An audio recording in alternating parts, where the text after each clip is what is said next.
ಸೋಮಲಿಂಗಯ್ಯ, ಕ್ಷೇತ್ರ ಶ್ರೀ ರಾಮನಗರ. ನಿನ್ನೆ ದಿವಸ ಸರ್ಕಾರಿ ಪ್ರೌಢಶಾಲೆ ಲಕ್ಕೋಜ್ನಹಳ್ಳಿ ಪ್ರೌಢಶಾಲೆಯಲ್ಲಿ ಒಂದು ಕಳ್ಳತನ ಆಗಿದೆ. ಆ ಬಗ್ಗೆ ಒಂದು ದೂರನ್ನು ಸಹ ಗ್ರಾಮಾಂತರ ಪೊಲೀಸ್ ಸ್ಟೇಷನ್ನಲ್ಲಿ ದಾಖಲಿಸಿದ್ದೀವಿ.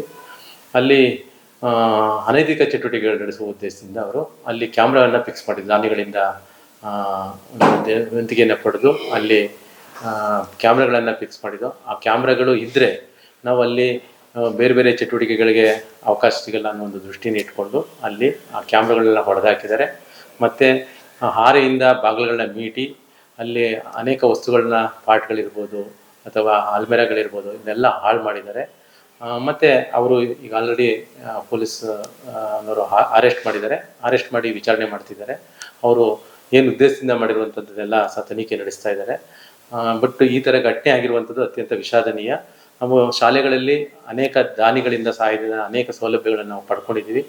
ಆ ಸೌಲಭ್ಯಗಳನ್ನು ಒಂದು ದೇವಸ್ಥಾನ ಇದ್ದಂಗೆ ಶಾಲೆ ಅಂದರೆ ಅದನ್ನು ಹಾಳು ಮಾಡಿರುವಂಥ ಅತ್ಯಂತ ದುರದೃಷ್ಟಕರ. ಇಂಥ ಘಟನೆ ಎಲ್ಲೂ ಆಗಬಾರ್ದು. ಇದು ಸಾರ್ವಜನಿಕ ಸ್ವತ್ತು, ಊರಿನ ಸ್ವತ್ತು. ಆದ್ದರಿಂದ ಇದನ್ನ ನಾವೆಲ್ಲರೂ ಸೇರಿ ರಕ್ಷಣೆ ಮಾಡುವಂಥ ಒಂದು ಕೆಲಸ ಆಗಬೇಕು.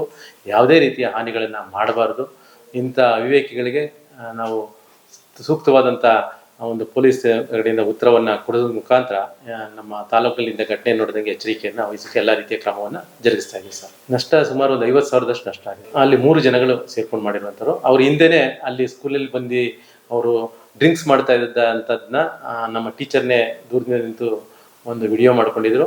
ಹಾಗಾಗಿ ಅನುಮಾನಗೊಂಡು ಅವ್ರನ್ನೇ ವಿಡಿಯೋನ ಕೊಟ್ಟಿದ್ದು. ಹಾಗಾಗಿ ಅವರು ಪೊಲೀಸರು ಅವ್ರನ್ನ ಕರೆತಂದು ವಿಚಾರಣೆ ಮಾಡಿದಾಗ ಅವರೇ ಒಪ್ಕೊಂಡಿದ್ದು ತಪ್ಪೊಪ್ಪಿಗೆ ನಾವೇ ಮಾಡಿರೋದು ಅಂತ.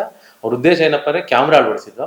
ಕ್ಯಾಮ್ರಾ ಅಳವಡಿಸಿದಿಂದ ಅಲ್ಲಿ ಅವರು ಬೇರೆ ಈ ಥರ ಚಟುವಟಿಕೆಗಳನ್ನ ಮಾಡಲಿಕ್ಕೆ ತೊಂದರೆ ಆಗ್ತದೆ ಅನ್ನೋ ಉದ್ದೇಶದಿಂದ ಶಾಲೆಯ ಆಸ್ತಿ ಪಾಸ್ತಿಗೆ ನಷ್ಟವನ್ನು ಉಂಟು ಮಾಡಿರುವಂಥದ್ದು ಅತ್ಯಂತ ದುರದೃಷ್ಟ. ಕರುನಾಡು ಟೈಮ್ಸ್ ಚಾನೆಲ್ನಲ್ಲಿ ಸುದ್ದಿ ಮತ್ತು ಜಾಹೀರಾತು ನೀಡಲು ಈ ನಂಬರ್ಗೆ ಕರೆ ಮಾಡಿ.